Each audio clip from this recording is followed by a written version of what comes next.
Nauna-unahang kaso ng pagkamatay ng sanggol dahil sa tigtas na itala sa Quezon City. Detalye mula kay Val Gonzalez, RH5. Val, good morning. Good morning, Kuya Angel.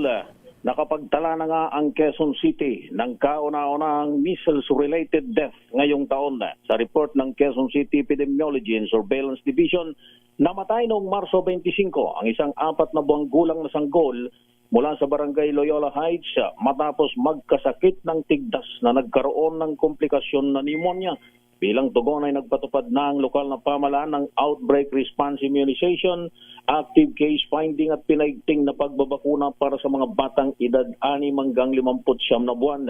Nananawagan naman ang Quezon City Health Department sa mga magulang na tiyaking mababakunahan ang kanilang mga anak at agad na magpatingin kung may sintomas ng tigdas.